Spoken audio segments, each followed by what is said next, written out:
Hi, I've got a very long format video for you today. It's like about an hour and 13 minutes, and it's when I interviewed the owners at Wallace Seymour Paints, and that took the format of like an hour and 30 minutes or something, and there's actually 10 minutes at the end as well when we were going to switch the cameras off and we kept talking.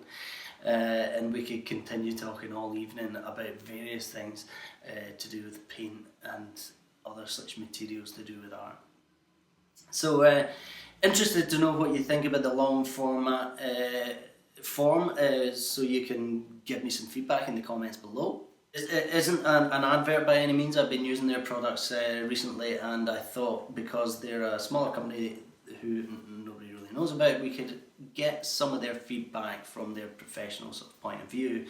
If anyone is interested in seeing where to get them, my supplier is artrec.com, who are based in Glasgow, but they do send to various places. You can also see a little bit about Alan Black from artrec.com in a previous video that I did many years ago. It was Artist Surfaces. It wasn't Artrec at the time, it was Artist Surfaces, and that's where I get my Classens canvas from.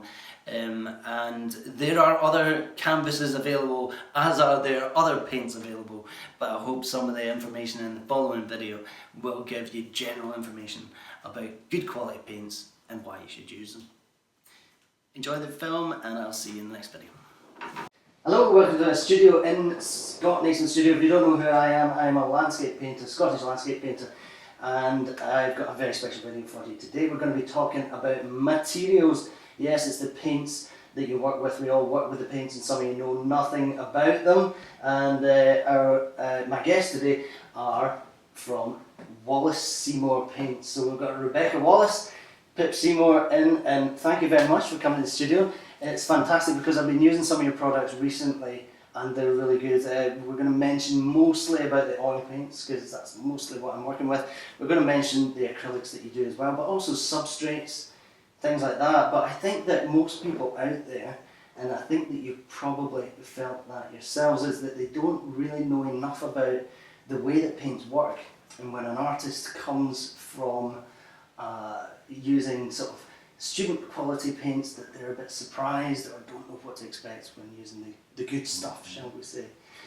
Describe where you are as a company with the Wallace Seymour, because it's certainly a company that maybe a lot of people out there wouldn't have heard of. Well, yeah. Well, we're an independent company, and we're both artists. Rebecca and I are both artists, so we both paint, and we come to paint making from that tradition. When we started making paint about 10 years ago, we wanted to make the optimum quality paint, whether it's oil paint, watercolour, acrylic, etc. We really wanted to make one quality, and that's as good as we could possibly make it. Sure. So that's the basic philosophy behind it. It's very simple. Yeah. And well, I know that where I equate quality with paint is the proportion of actual pigment that's in that paint, the strength of the pigment. We talked about this before, that I equate it to a whiskey, and I like cask strength because that's the concentrated stuff, and you can dilute it to wherever you want. You can go anywhere with a paint as long as you have everything to start off with. And what I like to call that kind of paint is all killer, no filler. You don't really know how much filler is in a paint when you buy it, but is it a myth, or is it the kind of thing where you pretty much get what you pay for? So does the price reflect it, or is there some discrepancy there? To some extent. Some people overvalue their paint and then discount it heavily.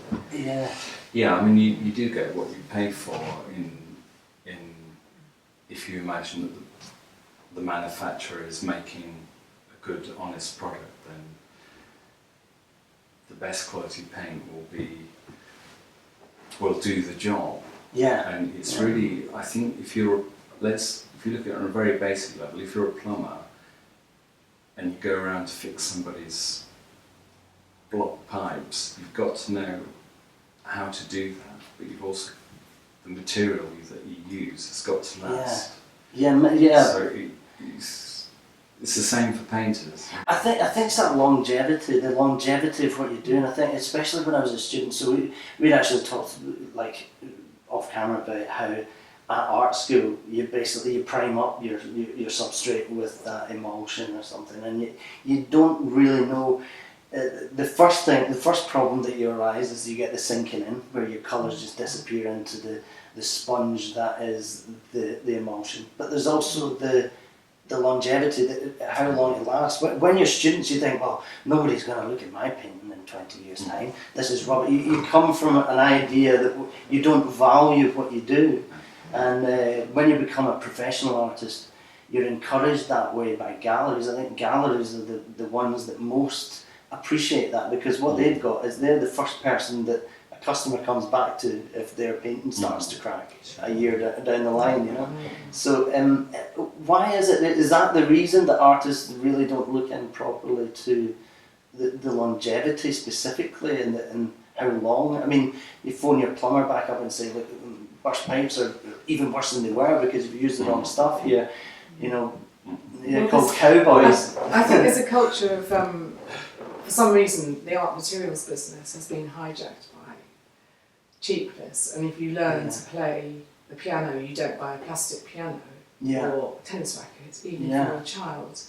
But even adults think they have to use students' quality paint. Well, you need normal quality paint, and I feel that our paint is normal quality paint to some extent. It's easier to use, and if people were taught how to prepare their paintings before they start, they'd find the results easier to achieve. Absolutely. So, as you know, it's more complicated, as you say, if you use badly prepared surfaces. We always tell students and people come to speak to us about best painting practice that if you use the right size primer and gesso, the surface means that you buy less of our paint, which absolutely. We still are behind good painting practice. Yeah, it's that false economy as well. I always say to people, if you're using student colours, just make sure you get a decent artist quality titanium white. And I think we're going to talk a little bit about white, because black and white, everyone's looking for the same thing with black and white, and you can make real decisions about what you're using and why. When it comes to colour, you know, every colour is different, and there's properties of every colour that are very different, and you could have a different argument for each colour. But with black and white, you can pretty much guess what everyone's trying to do with that. But it was when you equated it to learning the piano, and whether you would learn on a toy keyboard first and then progress to a piano. Now, I do think that to some degree, when people are using student colours, a lot of the time they're easier to use, but it doesn't mean that people are using them properly. So if you're squeezing out the paint, you don't need to worry about the differences and the idiosyncrasies between one paint and another. It's very much you just use what's there. So I guess, is that a shock to a lot of people when they first use? I think the key issue there is that a lot of the, let's call them budget paints, are homogenised. So they are easier to use because they're all mixed down to to give the same effect, same sheen, same colour intensity, but they don't actually arrive in terms of colour resonance. Yeah. And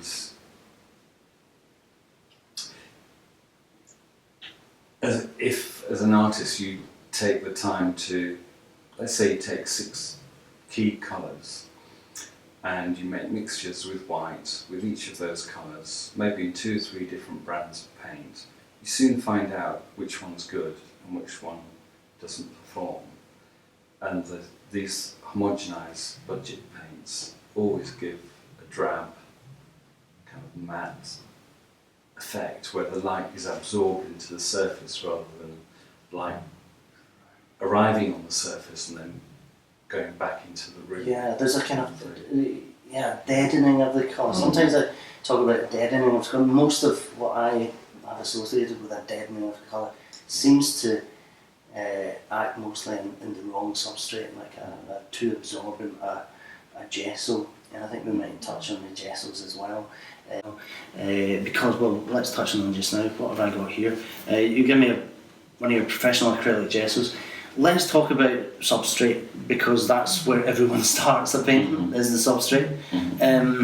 Everyone's got to prime it. So the purpose of a substrate is then first to seal whatever you're working on, and then how much absorbent or non-absorbent is that surface going to be. So what are the components that are important?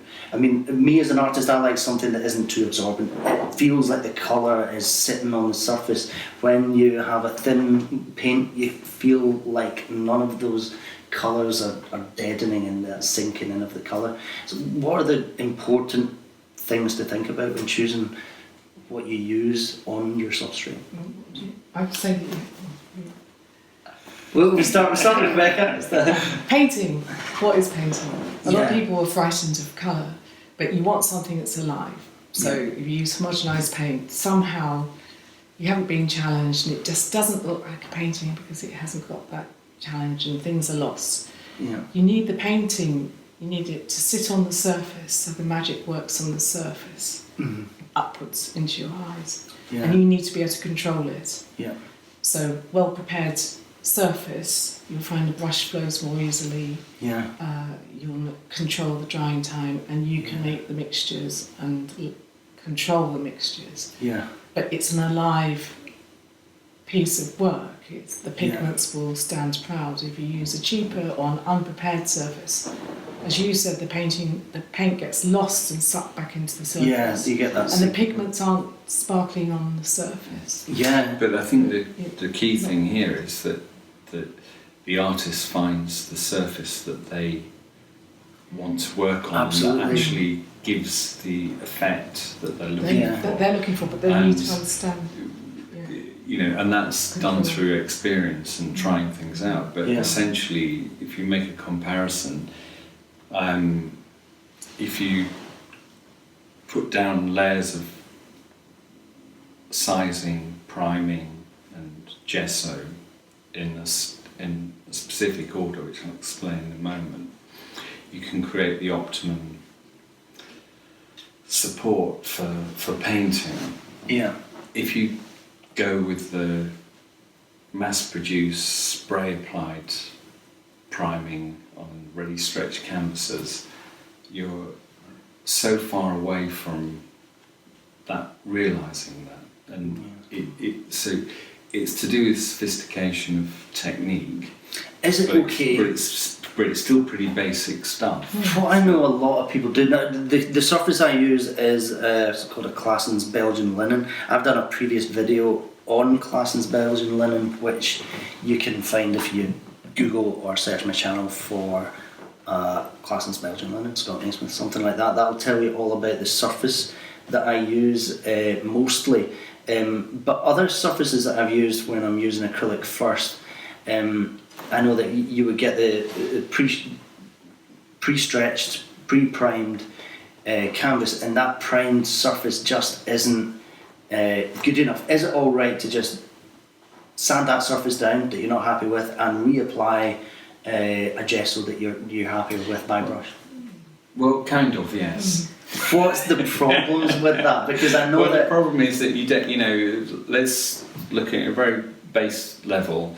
It's a commercial product that's been made for the mass market, and you don't know what materials have been used, you don't know if they're archival. Whenever I've looked at these things, the wooden stretcher frames are, you might as well use balsa wood or something because it's not. It has no substance, and it's not going to last very long. That might not be an issue for the artist. That might be like, well, I just wanted to make the painting, and that's more important. But unfortunately, we get stuck at this point where the painting ground is important to the realisation of the final painting. The two things are integral. And if we go back to pre-Industrial Revolution, before the Industrial Revolution, essentially painting grounds were applied by the artist or by the artist's assistant. So they'd be done in a very specific way. Each artist would have their own signature. I've got 3 assistants all making all my grounds for me. I'm kidding. And you also have this kind of interesting thing that in different time periods, post-Industrial Revolution, you have commercially prepared grounds, which are actually fantastic. Mm-hmm. So if you think of the beginnings of the art materials industry in Paris in the 1840s, 1850s, you had hand-primed surfaces, which could be done to order, a bit like if you were having a suit made or something. You go into the shop and say, I need 10 canvases and they need to be primed in this particular way, and then you go back the next week and collect the stuff, and they've done the whole job. In our world today, it's a bit more difficult to do that because it's much more expensive. But one of the conundrums with all this is that the Second World War stopped that kind of possibility for artists. Right. Because during the Second World War, the linen was used by the military for lining aircraft wings. Post Second World War, things like linen were rather difficult to get hold of and became much more expensive. In America, you had a problem to import linen, so artists gravitated towards cotton canvas. So suddenly, in British art schools in the 60s and the 70s, students were painting onto cotton canvas because they wanted to be like Jackson Pollock. And also it was about a quarter of the price of linen. Right, and I suppose you just kind of forget why people painted on linen in the first place. So I mean, I get people saying, oh, how do you transport your canvases that are that big? I said, well, you just roll them up and put them in a tube. Oh, can you do that? I said, well, that's why we started painting on canvas in the first place, because because they're able to be rolled. Which a lot of people sort of ask about, are they kind of eyebrows raising, or do you not get cracking? I said, well, you use the proper stuff, you abide by the proper rules, and that shouldn't happen. What would you guys reckon is the most important thing to stop for an artist that's maybe not used to using or thinking about the materials properly? What is the best thing that someone could do to increase the longevity of what they're producing? I would buy one well-prepared canvas once, a small one. Yeah. And if it's a well-prepared canvas, like a Claessen's fabric, linen, go to somebody who's proficient, like Alan Black, and have a well-made stretcher, which is the linen is stretched over a well-made frame. Yeah. And start with that and some good paint. Just well-made paint, a limited number of colours. Yeah. With the knowledge, and these things will work. Yeah. It's flexible paint. And then if you like that, you achieve something. You won't go back. You take it off the frame. Yeah. And you can buy a piece of prepared linen and have that stretched over that frame if you don't have the money. Yeah. But you're best to start from that point. A well-prepared canvas, even if you think you're a beginner, a well-prepared canvas, as you know, if you make a mistake, it's easier to lift. Yes, if it's a well-prepared canvas than a very badly prepared canvas. Yeah, a technique that I haven't touched on quite well is that it's quite a fluid technique, fluid paint, and then a rag to lift out. So you're basically just lifting out the light from a prepared surface. It does a couple of things. When you wipe it off, you never wipe off entirely, and it keeps a unification to the whole thing because you've actually covered the whole surface with one colour, and it becomes apparent that you've done that later on. So you're wiping away your... What's a beautiful technique? Yes, painting away, painting with fresh air really, with rags and solvents and medium into the rag to lift away. Is it all down to the absorbency of the substrate? How successful that technique is? It can be, yes, because if we just go back to the cheap spray applied mass market canvas, if you rubbing back into that surface, it's likely that that surface will kind of start to pick up, because it hasn't really got very much the adhesion of the priming to the canvas isn't that great. Right, yeah. And also the way it accepts paint isn't that Yeah. great. So we unfortunately, we need to go back to year zero and understand that the painting grounds from the Renaissance onwards were always done in a fastidious, particular way. Yeah. And that's why the paintings lasted. It's really boring, but it's kind of true. Another thing that I would like to see if it's a myth or not. Rabbit skin glue size. It's the traditional way to prepare canvas, everything else. But I heard, I can't remember where it was, probably in several different places, that actually rabbit skin glue size in the traditional way with the oil primer on top increases the chance of it cracking. As compared with an acrylic equivalent. The key difference there is the acrylic priming is flexible and stays flexible. But with animal glue sizings, they're hygroscopic, so they are water receptive. So if you have moisture and you have changes in temperature, then they flex and contract. They expand and contract rather. And in the worst case scenario, that can lead to cracking. But one of the other problems with that is that most people today have no idea how to prepare rabbit glue. Yeah, it's actually I was about to say it's highly unlikely. So that can also lead to problems. Yeah. Also, lack of knowledge of materials, and maybe zinc white is notorious for cracking. They may not know that you need to apply it on thinner surfaces. Yeah. But if you're looking at older paintings that have cracked, it's normally because they've been rolled up and stored. Because we were looking at a studio in Florence, a very renowned restorer.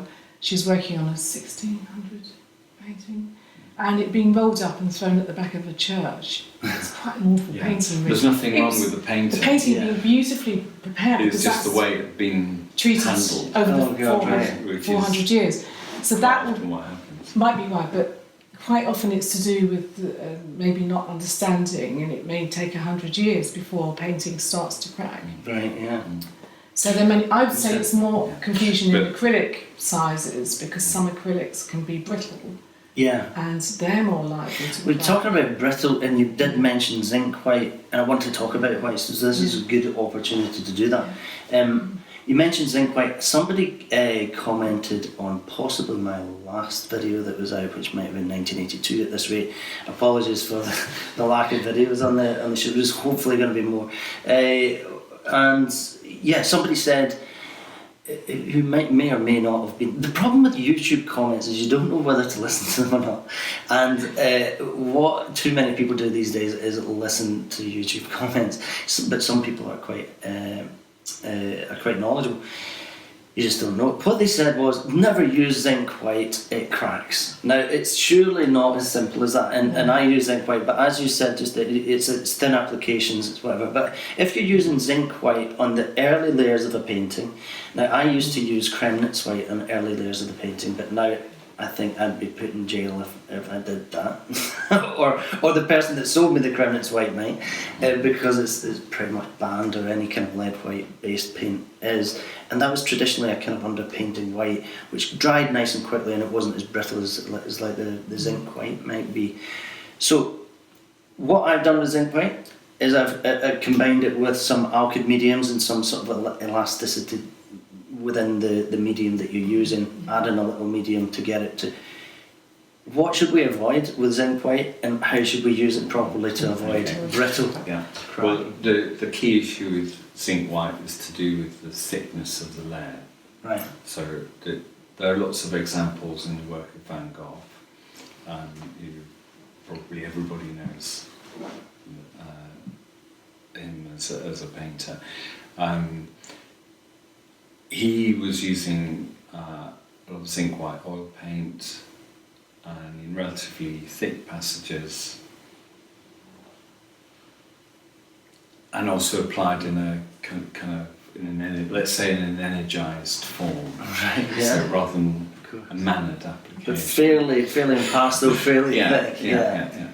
And it's the thickness that is the problem, because the pigment particle of zinc oxide is kind of a platelet that if it gets the chance to crack, it will do. Right, yeah. You imagine platelets are at different angles trapped in the oil binding, and as the oil binding dries, it hardens, and something's got to give. Yeah. So a thin layer. Okay. Maybe that's not such an issue. No, we're pretty much talking about zinc white on its own at the moment. So, for example, if I find zinc white mixes with my colours much more empathetically than say like a harsh titanium white, which will just give it a chalky feel. So if I'm looking to use thick paint, is it okay to then combine the properties of two different paints in order to not worry so much about the zinc white cracking properties, as long as it's not? What percentage are we talking? It will depend on what you mix it with, surely. Yeah, Well, the nature of painting, right, it's a 2D practice. Yeah. And the most brilliant way to paint is thinly. Yeah. Layer and put all your magic into the glazing. Yeah. And people need to know more about buying good glazes that manipulate the paint. Yeah, what I normally say to people, and then you won't have the problems at all. And work thinly. Yeah. All the depth can be optical, you just create an illusion of depth. Absolutely. Certainly with my paintings seem to be all about comparing the thin with the thick. I love that quote from Matisse. It's probably the one quote that defines everything I do, is I don't paint things, I paint the difference between things. And that goes to my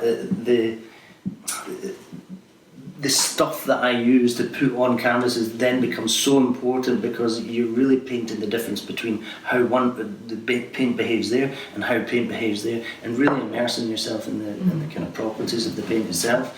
But what I say to people is, if you're using the cheap stuff, if you're using a lot of filler in the paint and everything else, then you can get away with that in thick application, and a lot of the time people can't afford to have thick application with good quality paint. And as long as the thin passages that you have in the painting, which are always the subtle parts, and the subtle parts are the most important parts, that you use good quality paints to do that, because as soon as you thin it down, you're going to get, if you use a paint with not much pigment in it at all, you start to thin that down, you're not just going to get not much pigment at all, you're going to get nothing. It's going to go into nothing. Would you say that's a fair comment in terms of thicker application? It can be. Something that looks dull here, we were discussing some of these colours here, like Velvet Rose. They look quite dull in their mass, what we call a mass tone, when it's straight out of the tube. Yeah. It may look a rather dull colour, but actually it's so strong, you need to water it, not water it down, dilute it, and then you get the line. Absolutely. Perhaps if I can just give you a list of colours that tend not to change when applied thickly. Yeah. Those would be the colours to mix with whites. Right, okay, I've got you. So that's the more opaque kind of... So it tends to be the dense, opaque colours, things like cadmiums, all the cadmium pigments, the iron oxide pigments, not the natural layers, but the synthetic iron oxides, things like chrome oxide. We have a black called spinel black. Spinel. Is that the correct? You had that from us. Yeah. I think I've been calling it spinal black or something like that. It wasn't called spinal. Spinal tap. Spinal black. That's really good. What I thought, we're not talking about black just now, but that was a good one. It's based on a metal. And all the cobalt pigments and cerulean blue, things like that. Yeah. All those colours tend to dry with less shrinkage or change, and so which is nice, because they're the kind of colours that you would want to apply in thick application. I always think the darker they come out of the tube, normally the more transparent they are. And there was someone once that said to me, "Oh, what's that really nice light cyan that you've used?" And I said, "Oh, it's thiocyanine blue." And they said, "How can it possibly be thiocyanine blue? That's a dark blue." I said, "Yeah, that's how it comes out of the tube. You thin that down and thin it down, and the undertones of the paint come out." But it's surprising how one-dimensional people think about the paint. There's so much possibilities that are there within mediums, within what kind of application and what kind of consistency that you can get from them. But just to go back to the white issue again, like painting thickly with zinc white can lead to cracking. Yeah. An alternative to that, if you don't like titanium, is we have two whites that could be useful. We have flake white, non-toxic, which is a thick kind of impasto-y, dull white, which has reasonable drying qualities, and that mimics old flake white. Yeah. But we also have something called lead white hue, and practically every manufacturer has lead white hue or flake white hue. Anyway, our lead white hue might be something to look at because it's made with, it has some titanium in it, but it also has Blanc fix, which is chemically is barium sulfate, which is a more stable form of zinc white. And it retains that stringy consistency. Because when I was using the Kremnitz white, one of the beautiful things about using it is that stringy consistency, the real feeling that you're using something with a bit of real texture to it, if you need that. And often, I love a scumble and a glaze. A scumble. It's scumbling on top of a nice texture, and then to create that underpainting texture, I would always use this Kremnitz white when I was using sort of lead white, which you can't do. And I didn't use it. I didn't.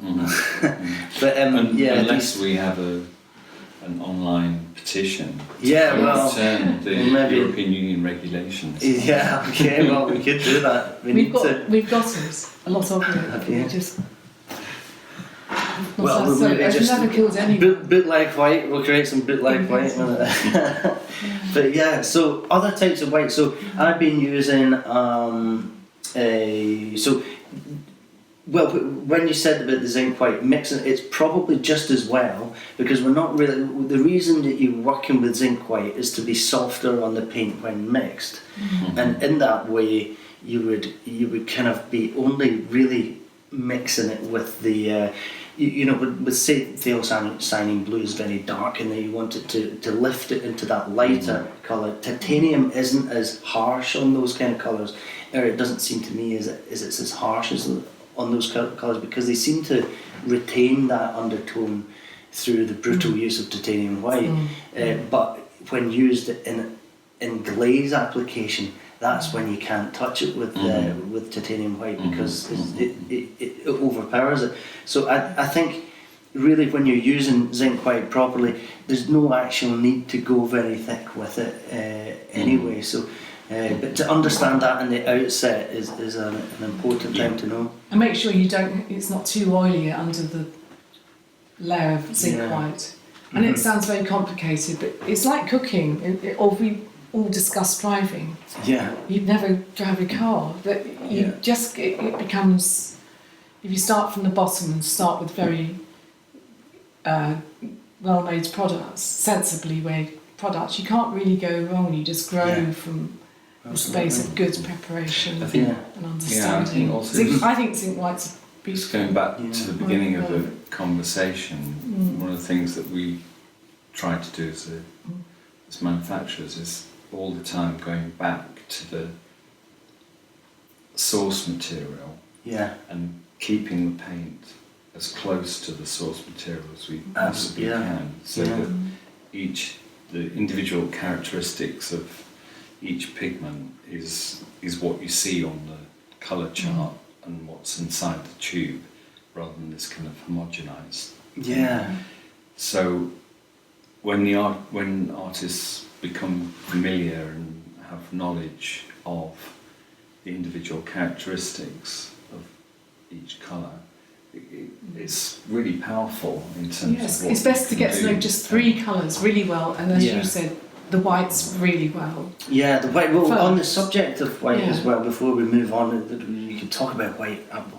White so much. It's the most used paint, and it's the most important tube that you'll ever have because you use it so much more than any of the other colours. And you move from one colour to another. Artists always get obsessed with some colours, and then you introduce a new colour, and it introduces new ideas, and you move on.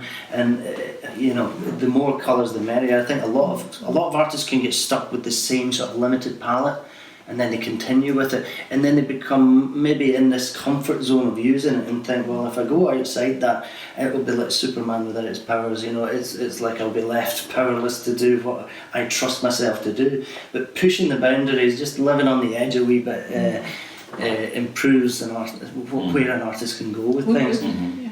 But the thing about the white, getting the right white and using the right white is I really like one brand of white, and we're not going to name other brands here because we don't want to criticise anybody else's stuff, but I did use the same white for 19 years up to now. I've used the same type of other whites combined as well. I've been using other things as well, but I used the same thing from the one manufacturer. Really loved its stringy consistency of titanium white, and then I just bought a new tube of paint the other day, opened it up, it just wasn't the consistency, it wasn't what it used to be. And I just wondered if you had any idea about This titanium white. Yeah. Right, well, about 10 years ago, when we first started making paint, titanium white generally gets put into Series 1 pricing structure. Mm-hmm. And we were told that the cost of titanium white had gone up, it quadrupled. Yeah. It might be demand, world demand. Yeah. And we had to make a decision whether we keep it in Series 1.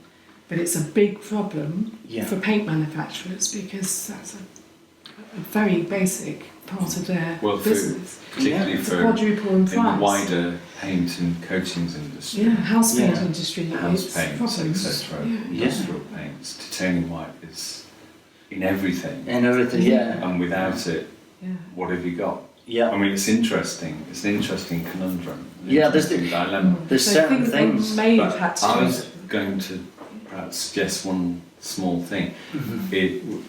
As an exercise for artists to try, is normally we paint onto canvases which have been primed with a white ground, Yeah. and actually think about why that might be. Yeah. The reason is when light hits the surface of this white primed canvas, it bounces back into the room and resonates. So why not use the white of the ground as the white and Like a watercolour. Yeah. kind of, yeah, and become more familiar with glazing techniques. Yeah, where the colour comes through the lens. Yeah, I find I quite often a technique I would use is to start very dark and lay in darks heavily, so that you end up with something very akin to something super contrasty. You got the darks, all the darks, and that technique really is designed in order to work light to dark in some of the paintings and dark to light in others.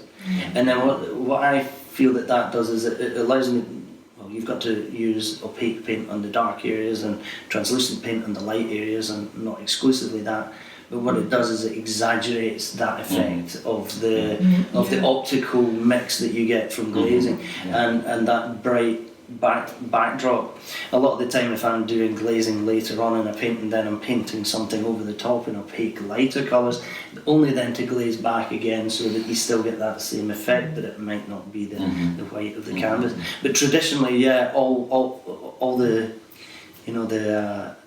the highlights, and I've talked in a previous video about how people get obsessed with putting the highlights in, and they love those highlights, and people love putting that in with opaque white and titanium white, and I've called titanium white in a previous video the most used and abused colour in the painter's box, but it's purely because it's so harsh in the colour mixing sometimes, not all the time. People are afraid of zinc white because of this idea that using zinc white due to its brittleness can crack. But if you know how to use it right, it's a very, very subtle white. It's a very important white. Yeah, I mean, we quite often suggest to people to, like with transparent colours, for example, like quinacridones or viridian, that sort of thing. If you put a very small amount of zinc white, let's say 5% zinc white to quinacridone magenta, it actually brightens the colour. Yeah, ultramarine blue as well. It just electrifies the colour. You don't really see the white, you just see the more colour. I guess a lot of the swatches for colours like ultramarine, and I know that your colour swatches have, it's almost like just semi-translucent. How do you describe the application that you have where you get the undertone? It should be stripy. So you can, this something like rose magenta is just too strong. So you can see the mass tone. The mass tone. Undertone. Mass tone and the undertone, And it's zinc white that brings out that undertone so much better than titanium white. With, I would say, most colours. Sometimes people are looking for that chalkiness. Sometimes you're looking for it to be it seems like you're trying to establish a right and wrong. But as I've often said, there's no rules. The only rule is that there's no rules. And but there are rules that as long as you know the rules, you know how to break them. So mixing with titanium white at times is absolutely fine. But when I see a lot of painters that overuse the titanium white, it's very obvious and it's very unsubtle, and you end up feeling like it's milky. Everything's this milk, and then if it's overused, sometimes painters more and more are thinking about light. That's all people see when they see anything at all. It's just how light goes into your retinas. So light seems to be the most important thing. Certainly the Impressionists thought that anyway. But when you're painting that light into the painting, the idea that light travelling through areas of thin paint can describe that better than what you're trying to do with the opaque paint is quite important But also people budget on white paint, don't they? They tend to use using a cheaper paint, and that would and then you move it from series 1 to series 4 and it's, oh my god. And use cheap, and it's full of filler, and so that dominant white in the painting is probably mainly chalk, and it's dull, and that's the other problem. It's not just the titanium. Yeah, I mean a very good example of that, which is not so much to do with oil paint. In the 60s, when acrylics first came in, a lot of artists spent the money on the colours and used cheap white household emulsion white and compromising the bizarre kind of the longevity of the painting. But they had no idea at the time that the two things were not necessarily compatible. They're both called acrylic. But they're slightly different materials. But house paint's made to break down within 5 years. So I guess the combining of different properties within paint is important. So 99% statistics are made up on the spot, but let's guess that 99% of the paint applied to the painting is mixed before or during or after you've put it on the page. So when you mix two paints, when we're dealing with good quality paints, we're dealing with very different paints. You squeeze one tube out, very different from another in the way that it behaves, and they lend each other the properties. So if we're using a white, and I've used white with dryers and I've used like quick drying whites that aren't zinc, but say the lead-based whites or the substitute lead-based, to give it that quick drying. So when you're using any colour with another colour, you combine those properties. So when using zinc in any kind of a body to it, that you remember that you're combining it with the properties of another paint, so you don't. To what extent do you then not worry about the cracking properties of one paint when mixing with another paint? Is it like 50-50 and it means that you don't need to worry? Well, let's go back to year zero. With our oil colours, we don't use drying agents. The colours dry according to the characteristic of each pigment. Yeah. So some pigments have a catalytic effect on linseed oil and will dry them out. So for example, the cobalt pigments will tend to dry out relatively quickly. Yeah. The cadmium pigments don't. The cadmiums have no drying effect whatsoever. Yeah, they In take fact, a they while. help to retard the drying time. Yeah. They're held in suspension, and in the summer they'll dry a bit faster than the winter. Yeah. But if we wind the clock on in terms of time, you made a painting, 50 years later, it's still, the paint film is still flexible enough and hasn't cracked. Yeah. Because there's no drying agents involved. Right. Yeah. Yeah. Contrast that with your budget oil colours, which are made quite thin. The mixture isn't quite so keen, and also it will have drying agents in, so it dries in, say, 2 days. Yeah.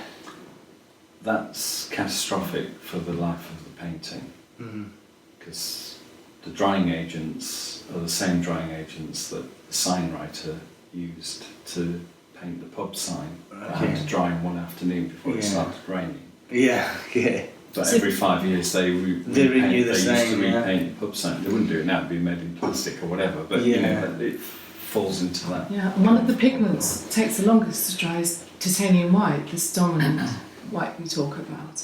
So that might also, if you're using a lot of titanium white, might really compromise the other colours that are much faster drying. Much faster drying, yeah.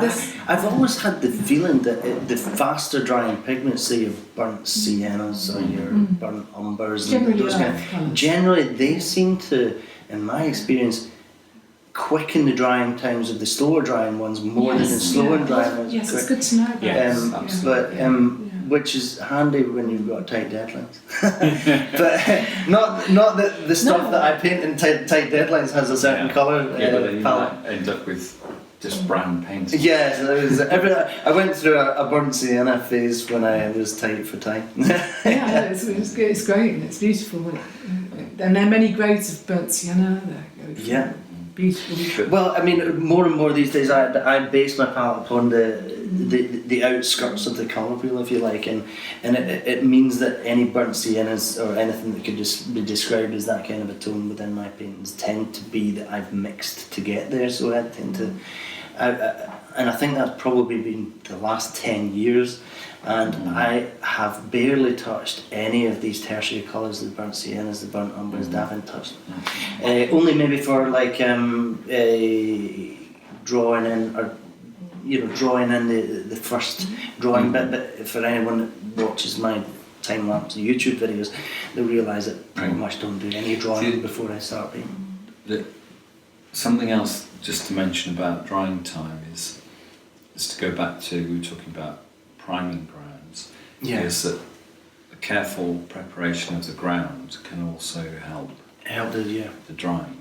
If you like, the system that we have is an acrylic size to close the weave of the canvas and give a level surface, then a layer of acrylic primer which is non-absorbent, bright white ground, and you could paint straight onto that. But if you put another coat, a thinned coat of acrylic gesso on top of that, that has absorbency, and that absorbency will help to dry out the first layers of applied paint. Because when we're in a hurry to paint these colour charts, absorbing ground comes out. Gesso.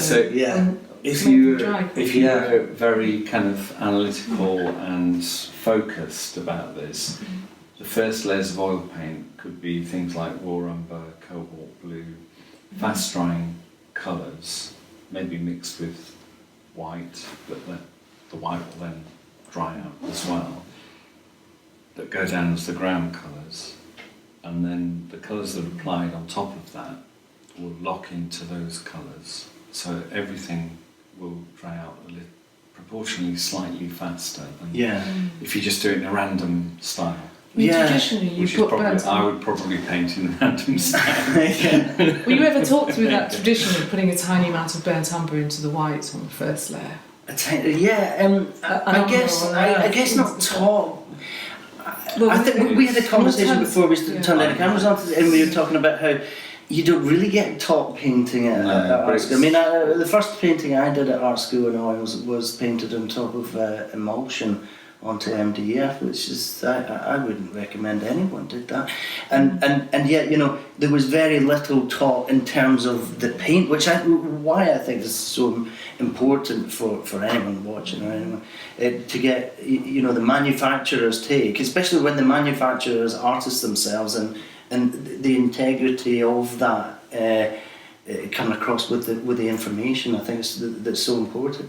Going on, I was going to mention one thing that I wanted to ask you, which like anything that I seem to have learned in terms of technique and proper application of longevity of the painting and cracking and etc. is there's the fat on lean principle, which I believe that as long as you know the principles of it, you don't need to always obey it, as long as you are aware that certain layers are completely cured dry before you then go away from that principle. But what I thought was, if you have a fairly brittleish layer, so you're using a lot of zinc white in the early stages, but you are applying it fairly thinly, and then but you've maybe just only used turp or very little medium within your paints. It's almost straight out of the tube, so it's as lean as it gets.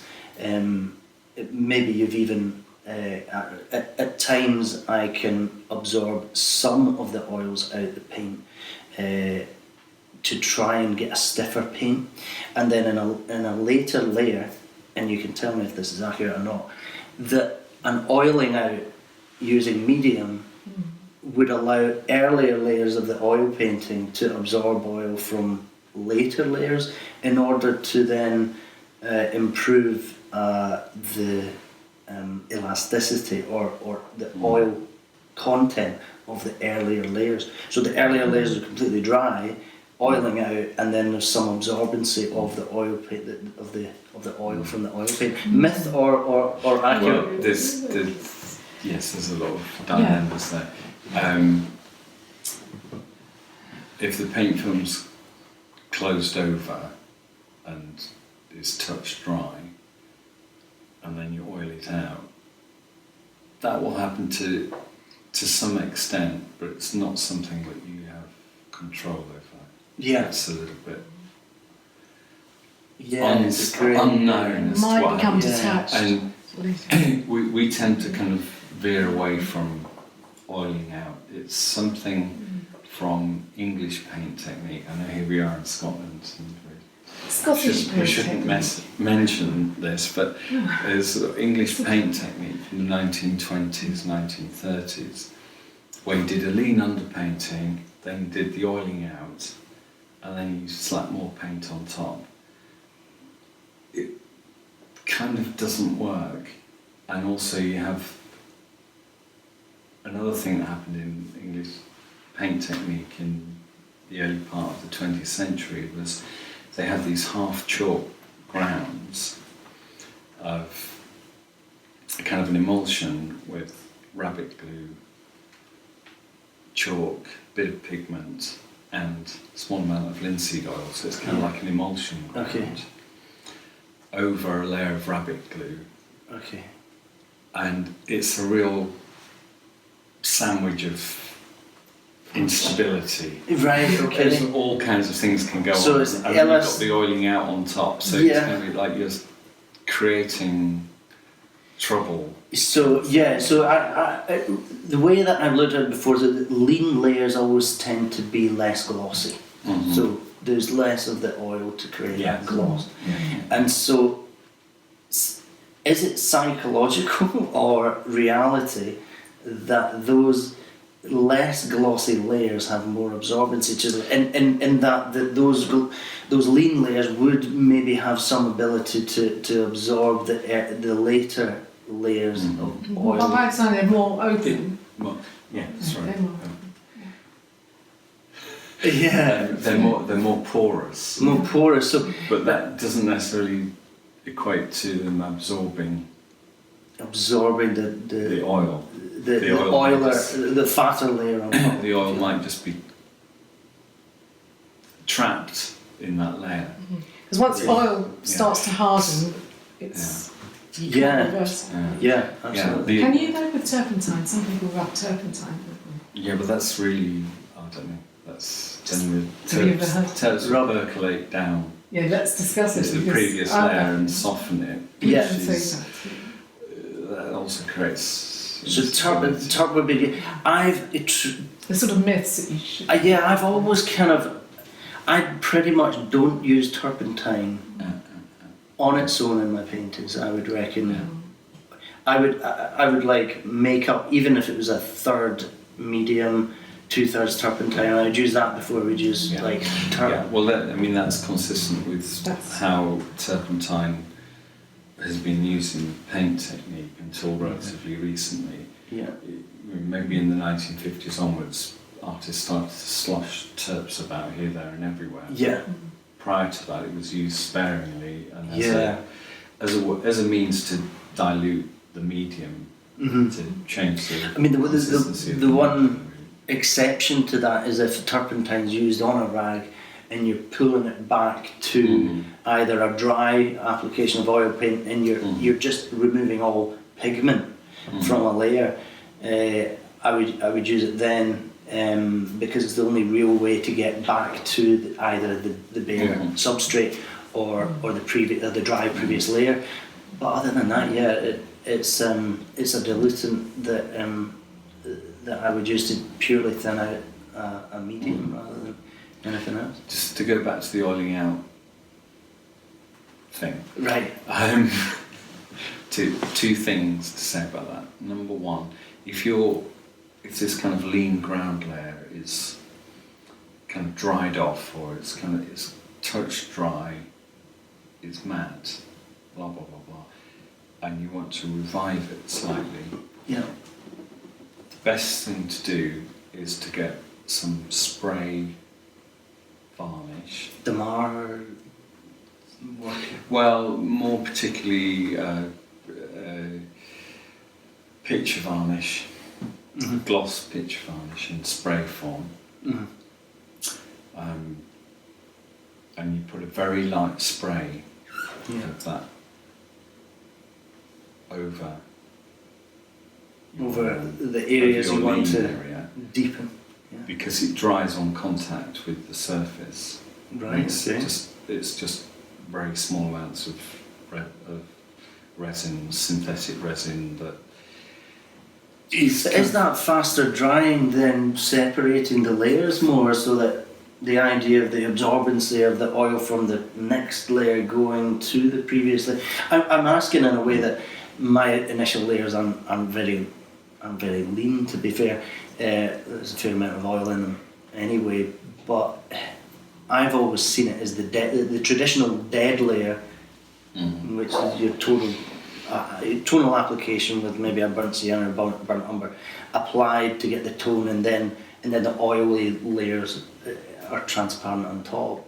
Yeah, my thinking on that was always that a slower drying oil might be best to so that it gets the chance to absorb into the previous. To re-oil it. Yes, I mean, Yeah, I think what I'm alluding to is Yeah. perhaps It's like a gluey. maybe slightly different to your technique. Is that people quite often ask us, I need to make an isolating layer. Yeah, I've got and it. then Yeah. want to paint on top of it, and the least intrusive thing is a sparing kind of spray application, Yeah.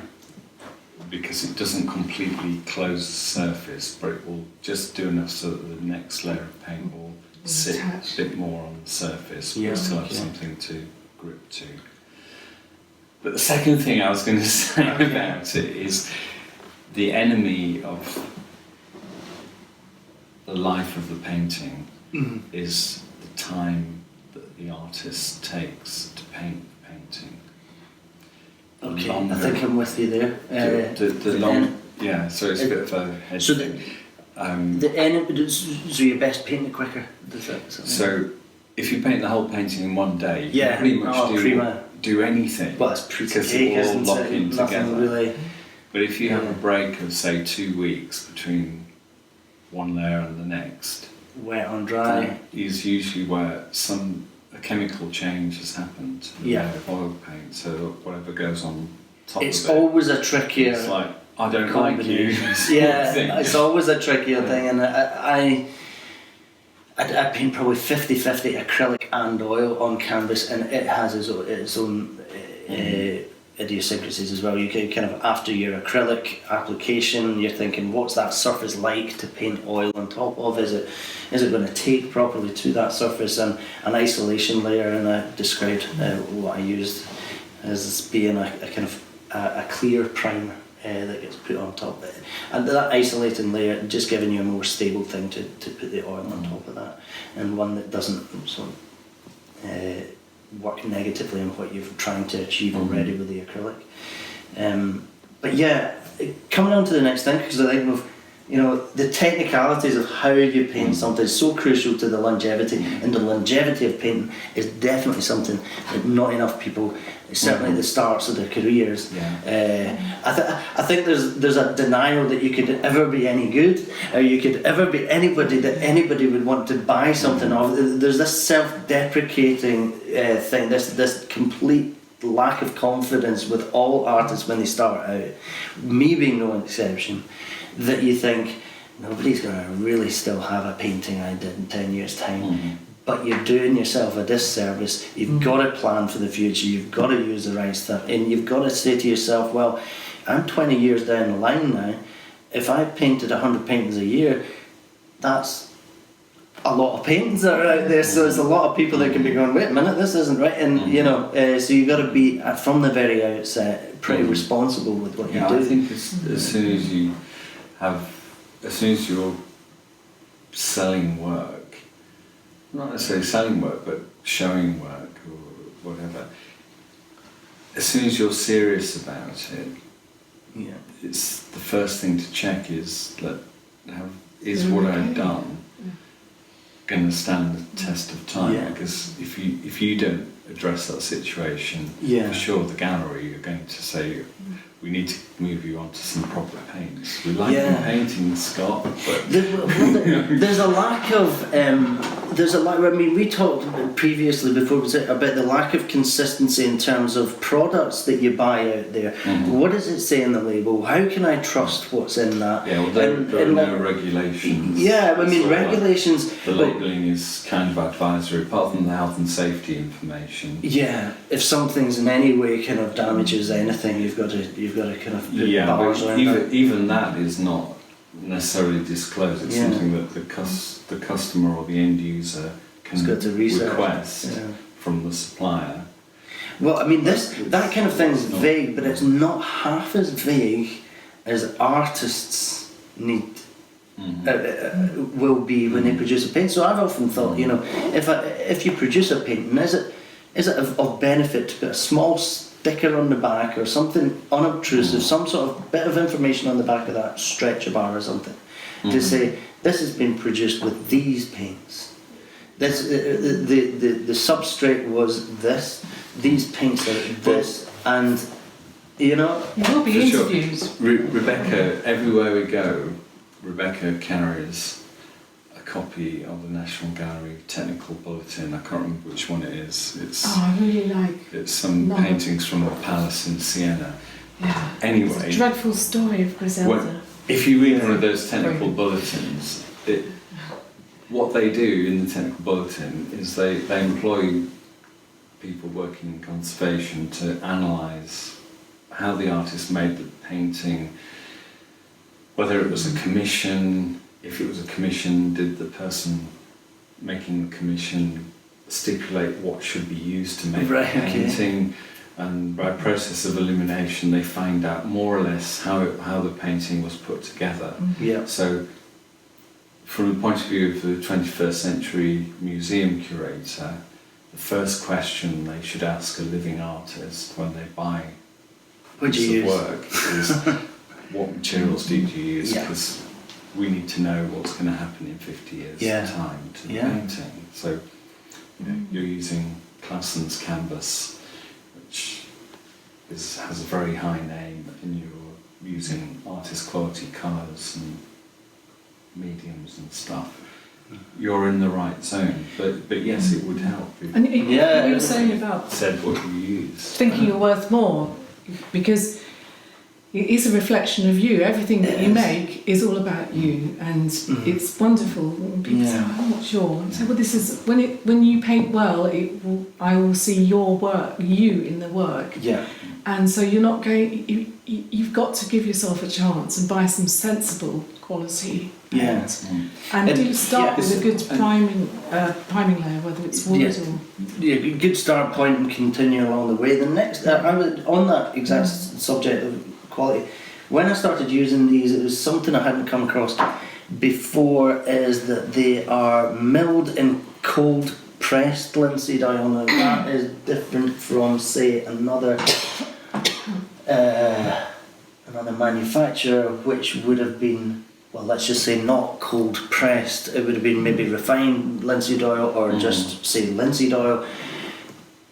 I have no idea about the benefits. I had a brief look on, I think it was like a wetcanvas.com thing online, but you never know what people do know and what people don't. I know that wetcanvas.com has a lot of people that seem to know more than most, but there's so much misinformation about what is the benefits of using that. So specifically on the subjects of cold linseed oil, that's what these are produced in. So you've got pigment, linseed oil, no fillers, that's all that's in the tube. Practically that's exactly how it is. Right. Well, it's called oil paint. What's the most important thing?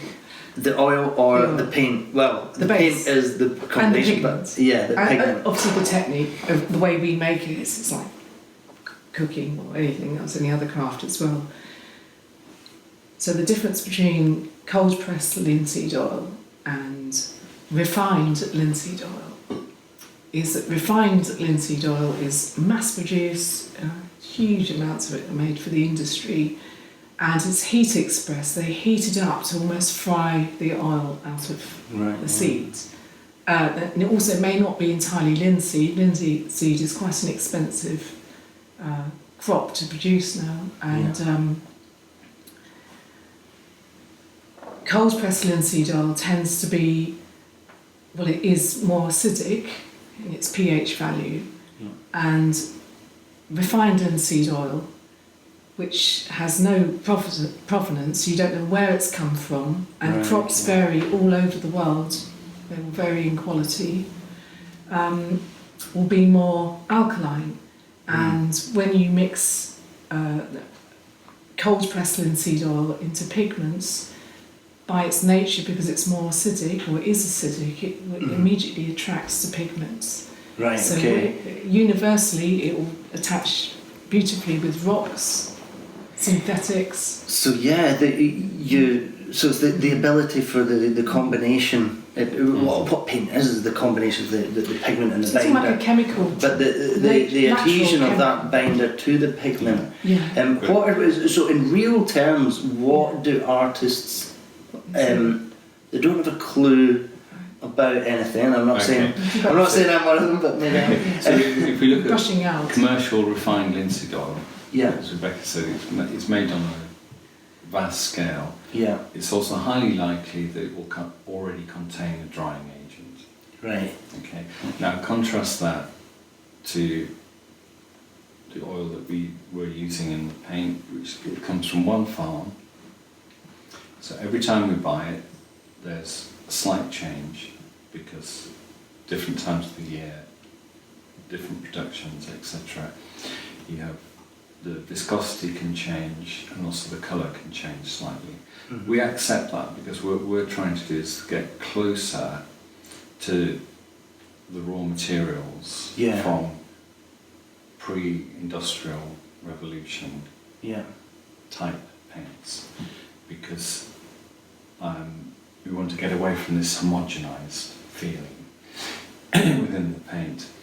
So the cold pressed oil that we're using is more artisanal production, and it accepts the pigment more readily when you're making mixtures, which is really crucial for some of our pigments, because we have these granular colours from I noticed different that, stones. and the oil is key to the success of the binding of those more sort of stone type pigments. No, absolutely. So all our earth colours we're making with this oil, and it's quite a pungent oil, and it's incredible to work with because it's Well, it'd make you sick in the morning. You start making oil paint, feel like you want to retch. I do think it does something great with the range, because you're pushing the boundaries of what people expect to see. I think people would maybe skip across a lot of the colours and go, what do I do with that?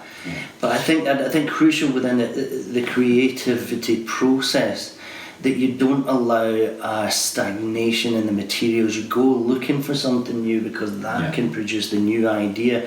One thing that I did was I started using this paint. One of the stone colours was Kiss on Pink, and it was like really granular, and it gave. And I used that amongst I think the other one was the Scottish granite, and I produced something which Pantone's colour of the year. The last video was about mixing that. So this was this is the kind of Kiss on Pink with white. So this is so as a glaze, it's just not suitable as that glaze unless you go very, very fine with it, and then it becomes this very subtle colour which on its own isn't that suitable a glaze. And if you try to work the same way with, maybe you're used to glazing maybe like a burnt sienna or something, you're going to be disappointed because you kind of squeeze out the bottom and you think, well, it's kind of not got enough there.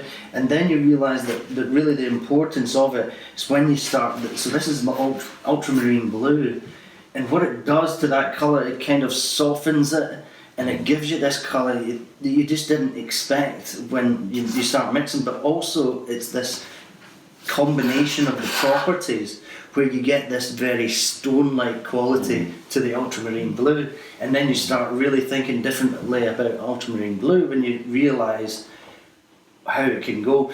And I think it's a good exercise when you buy into any new colour that you haven't kind of used before, that you start mixing it with some of the other colours you do use, and you might start thinking about other colours differently.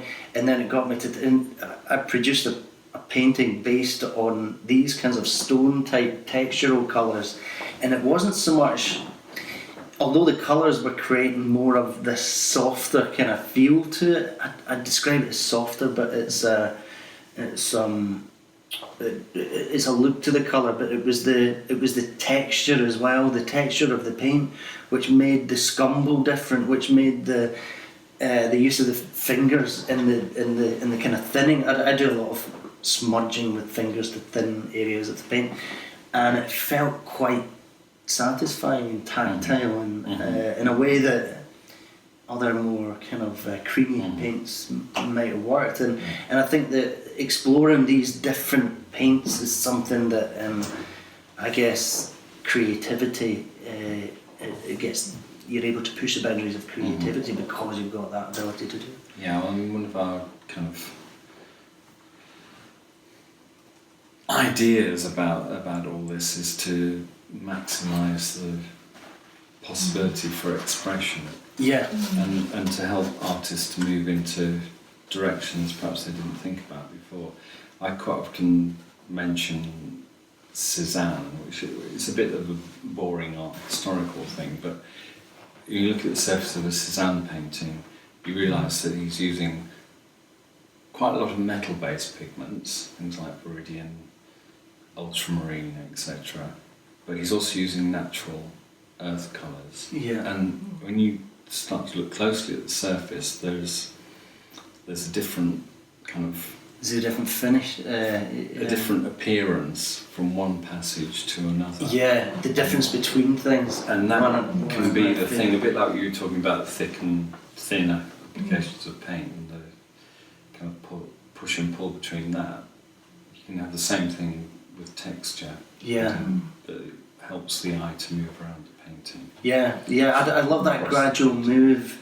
I mean, people can mix strings of colour before starting to paint. I often kind of start to mix the colour on the painting, and I love that idea of gradually moving from one very, very different colour to another. And there's no two different colours than a kiss on pink, which is this kind of stony pink colour, to this bright ultramarine, which is almost quite ultramarine blue. It's this processy blue colour, and the combination of the two, one softening the other, and one brightening the other or deepening the other, it just has that appeal, and that's like so much in the range that it would probably take quite a while to get through. Because we have a lot of browns, as you notice, but when you mix them down with whites, they get pumping red goes this way, and another one. And that idiosyncrasy, I get a lot of. I've done colour theory videos, and colour theory is all about what theoretically will happen when you mix that colour with that colour. And I get so many comments on this, but that's just not true, because lots of idiosyncrasies with paint. Idiosyncrasies with paint is another issue. When you think about colour theory, colour theory's got to come from a control point that you're in a make-believe world where there are no idiosyncrasies, and you cannot do any colour theory without accepting that happens. So, but it's so interesting. Some of these colours and some of the transparent colours and interesting colours happen when they really shift in hue. When you thin them down and you use less of the pigment, and all of a sudden you've got a totally different hue in your hands, and these kinds of idiosyncrasies only happen with the kind of higher end paints, the high pigment content, and because we could put, we know now from filling hundreds of tubes, sometimes by hand, after 400, you don't look down, but if we homogenise the paint. We could pump it through a machine.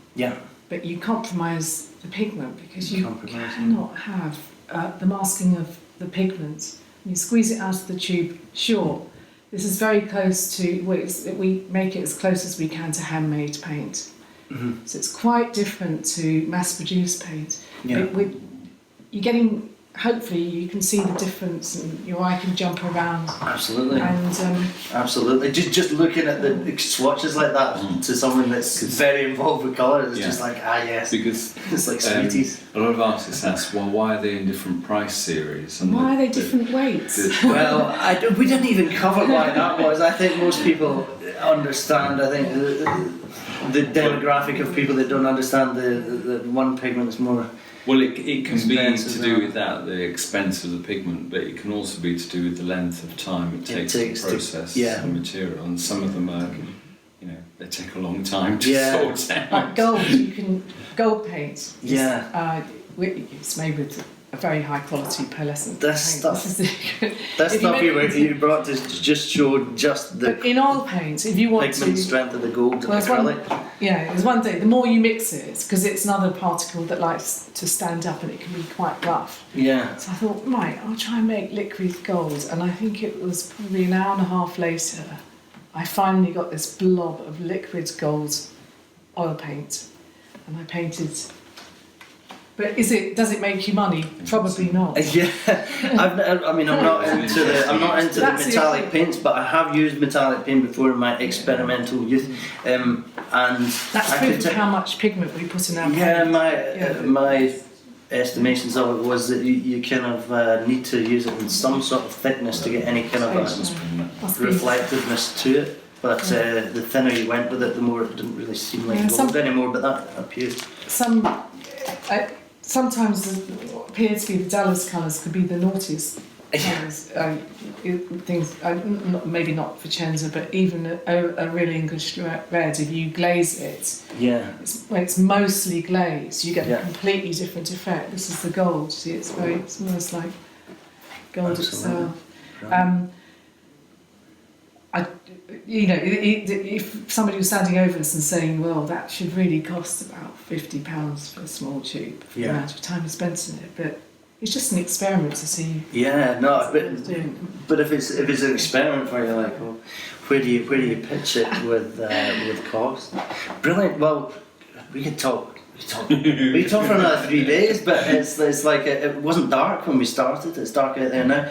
I think the long format, I'm hoping people will like it at home. I hope it wasn't too technical, too in-depth, but I think technical and in-depth is where things are going. It's not quite a Joe Rogan podcast of 3 hours and 4 hours, but I hope that there's been enough content in there. We're going to just finish with just one last thing that I know we hadn't covered, and it's the blacks, because I think one of the best things that I saw when I saw your range of stuff was there's loads of blacks here, and basically my idea of what a black was before I started using these paints was that Mars Black gave me a nice quick drying coverage, but it dried too light in colour. It didn't give me the depth. So what I tended to do was get the fast drying Mars Black and then glaze over an ivory black, and I would get that depth. It's like double layer of black to get that dead black. As long as it's people are frightened of using black. First of all, people. I mean, I've said in previous videos that many people will tell you do not use black, but you can. I always say to people, you can use black if you want, as long as you know why you shouldn't use black. If you know what I mean. So there are various ways in which you shouldn't use black. If you looking at a colour and you think, right, I need a darker colour than that. So every time you think you want to darken that colour, you reach for black. That's a wrong way to use black. It's not to say that you can't take down the tone of the paint with black. It's just that some people always look to black to take the value down. But it's maybe that you've already used white in that mix, and then you use black, and then everything results in zero and you get this greyed mess.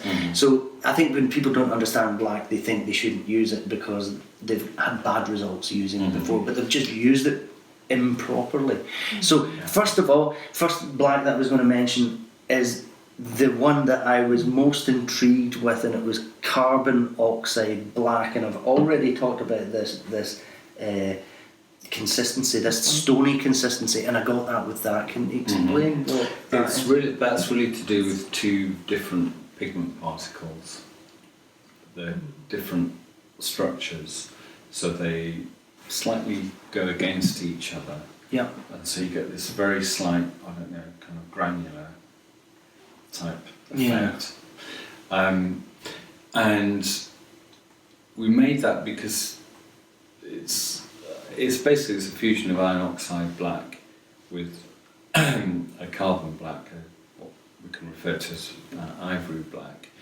But the grade of iron oxide black is very particular, Right. in that the particle is much bigger than the iron oxide black that we use for our iron oxide black. Okay, if that right, makes okay. sense. It's Kind a of, big I think. round particle, Yeah. and the carbon black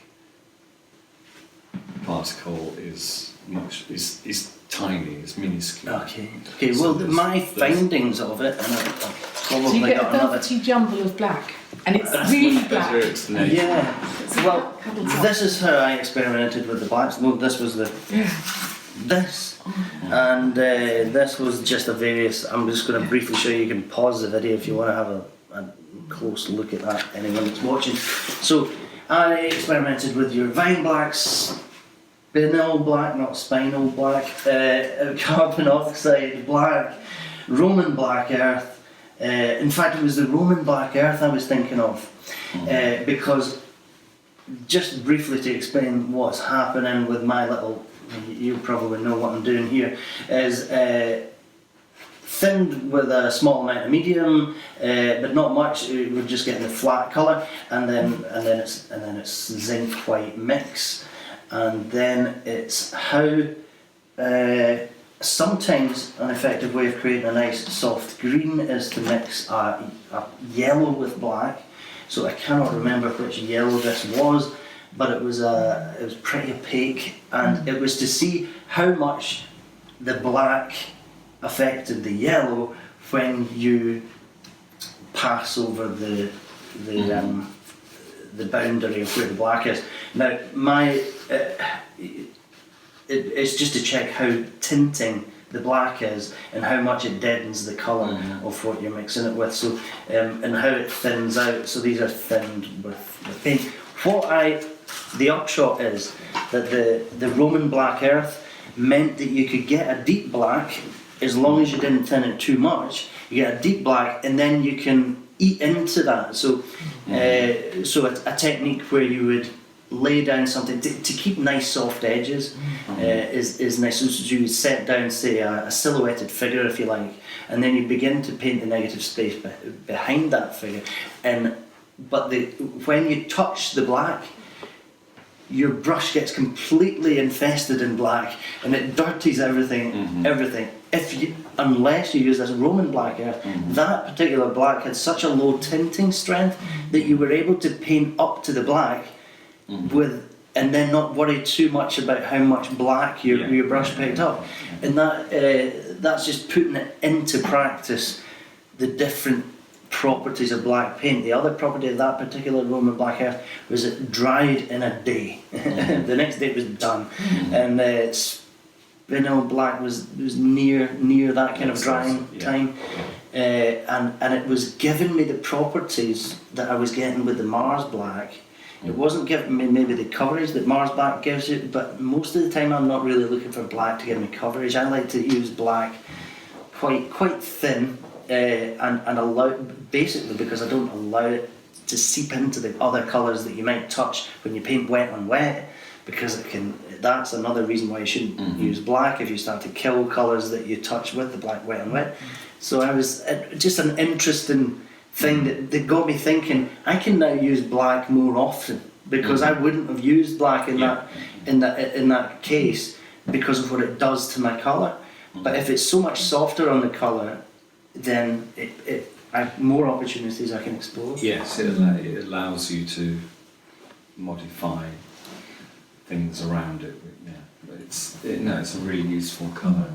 It's a quiet black. A quiet black, yeah. It's more, it's earthy. It's the opposite of the brutality that Mars black can give. I think specifically it's the Mars black, or possibly lamp black. Lamp black can take an age to dry as well, can't it? And I mean the other issue with the blacks is that a lot of them take some time to dry. Yeah.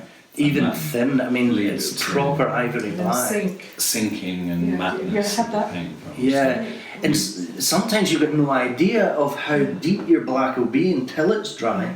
So you don't realise that it's not deep enough until 2 weeks later when it's actually dry. And so we quite often recommend people use the Spinel black because that dries relatively quickly, and it's got quite a deep depth, and it's quite strong pigment. It's the deepest metallic, black, it's more really. cadmium. And it also, if you paint relatively thickly with it, it doesn't shrink too much. Okay. It's better for thick passages of paint. Right. And also from our point of view as manufacturers, it's great because it's really expensive. Yeah. What series is Spinel black? No, 5. Series 6. 5. Actually, it's not that expensive. Yeah. No, let's make it 4.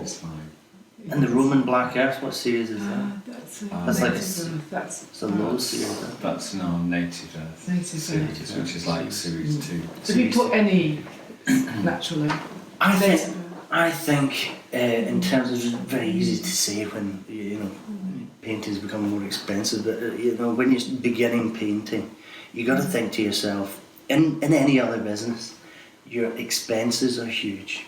Any other business, you're talking, you've got to mark up those expenses a lot.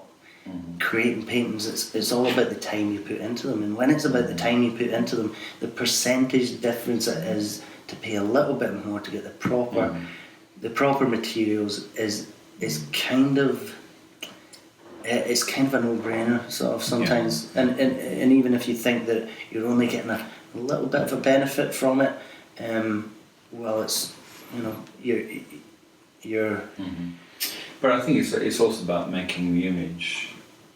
You know, selling work is great, but it's also, if you're intent on making the image the way that you For your satisfaction. you think it should be, you're going to get, potentially you can get close to that with there's more stronger options. colours. There's more options. If you start off with more, better, you know, all that stuff.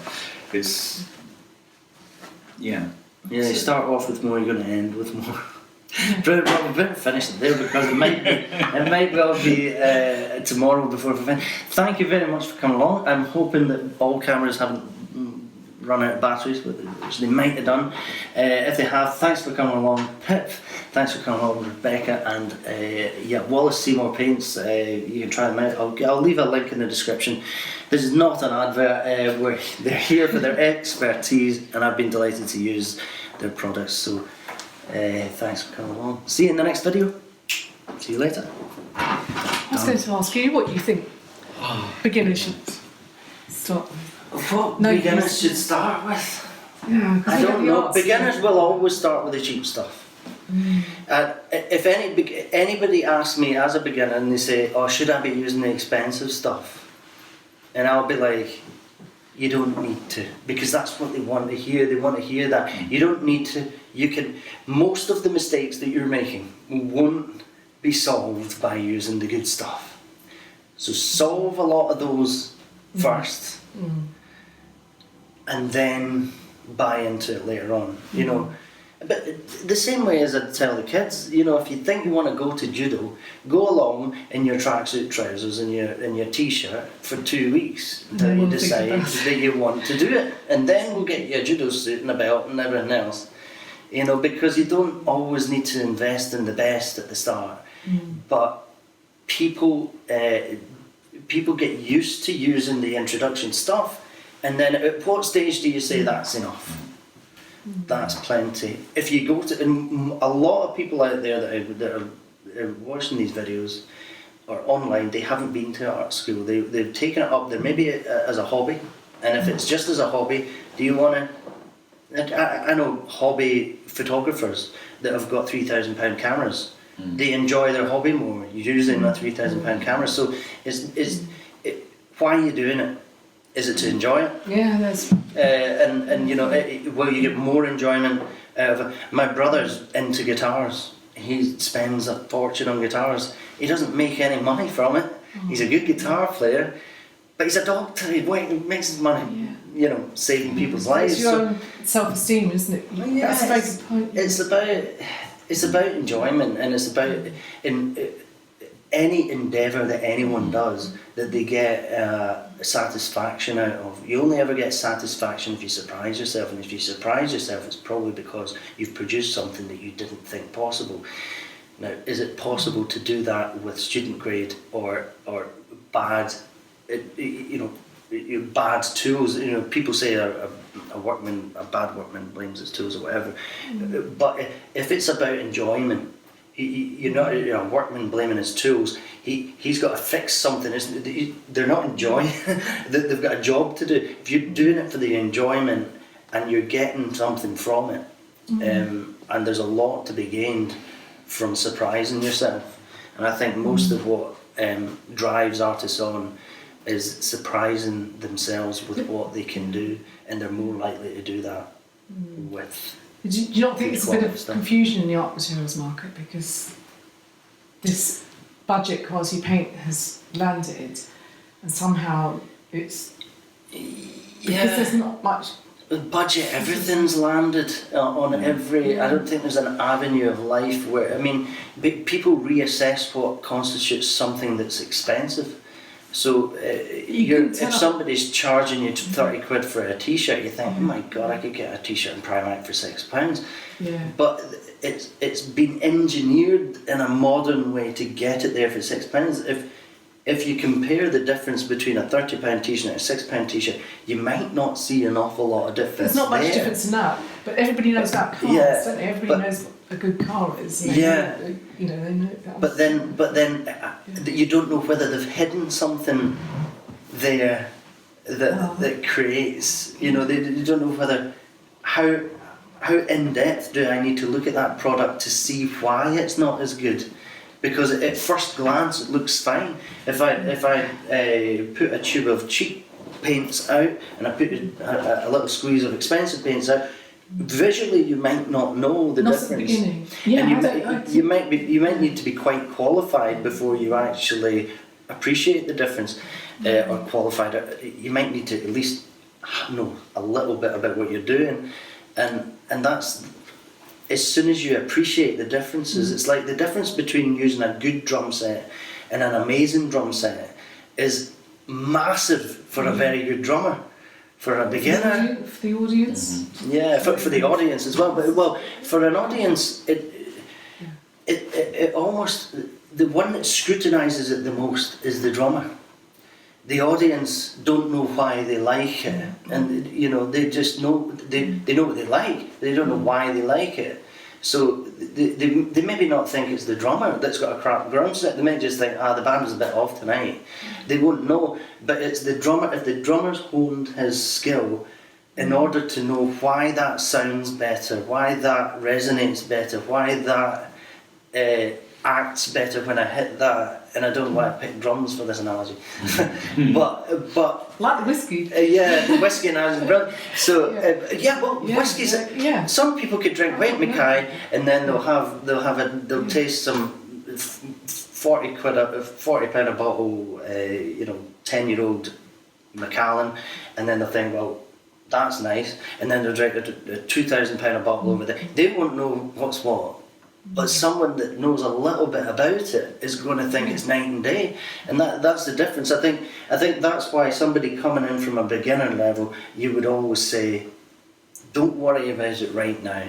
Get into it and learn about it, and then you'll have to relearn.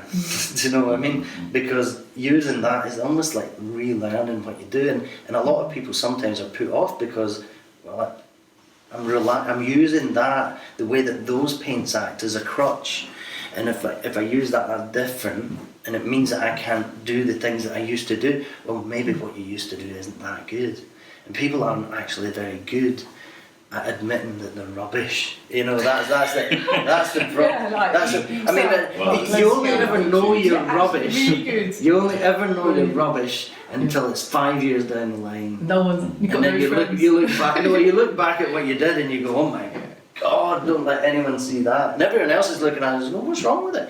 Well, at least you know you're going somewhere and you've got better. It's heartbreaking. We go to art school. It's heartbreaking. You can see like the young men there, and they say, "Come on, try some of the paint. Look, this is cadmium red. Just take it back." And they're terrified, and the pressure will be on. Not being sexist, but especially a very few boys who go to art school now. It's £9,000 a year. And the pressure is to make money. Mm-hmm. Yeah. I keep saying, that's interesting. If you do it properly, you can make a career if you're good. One of them was male. Yeah. And he was and they need to know. And that the heartbreaking thing is, we had how many boys came up from Manchester? Four boys from Manchester. No girls. It's strange. It's people's interest. They're desperate to know because they're really ambitious, and they I didn't know about this colour. It's ruined my life. Oh my God. Boys are more geeky. That's the thing. There's differences between men and women. There's intrinsic differences between what they're interested in. Males just like things, and females like people. By and large, I mean, they obviously overlap massively. Yeah. But boys get geeky about stuff. So as soon as you make art school more about the kind of conceptual side of things, it appeals more to a kind of more of a people person, of which there's plenty of men. Yeah. And we were saying there are successful people out there, but like you said, you've got to know your own talent, and they didn't know about really what colour is, and then we ruined their life. They spent how many days? 10 days with us. We gave them the space, I mean, we gave them bits of things that they couldn't afford to buy at that point. I go, oh no, I really like this colour. Oh, Yeah. you know, meeting yourself coming back, because I could never afford those colours, and it was lovely to give them all these things. So even if you never use them again, Yeah. at least try all sorts of things. Yeah. But it's so sad. Those people want, like, you know, to be ambitious with their work and make money out of it. Yeah, because the pressure to make money, is it more on the... It's not always... Does it lie more within males these days? I mean, even now, where you think things are, you know, not so, you know, sex orientated, where you think boys should be growing up with the same kinds of need to make money as women. Yeah. You can't. Yeah, I think you can. But it's interesting to know, because nobody ever asked that question, do they? But I've seen men and women who make a good career out of it. It's really hard work. Well, you know, you spend a lot of time painting. It's time. I think an expensive career to get into. There's a definite, you know, I must steer my kids away from something that looks as if they'll never make any money doing it. And, you know, by and large, a lot of people do go to art school fully knowing that they're not going to make any money doing it. And that is half the problem. Because if they get into it not thinking this is going to lead to an income, then it will self-perpetuate, you know, instead of going in there and saying, do you know what, X, Y, Z's made a good career of this, there's no reason why you can't. So it's really philosophy. We both said, you know what it's like to use crappy. Have you ever made a big painting, it just falls to bits because you're told? Falls to bits as in like... literally, because I was told you could use house paint and use all these things. Oh no, I don't think I've ever pushed the boat out like that with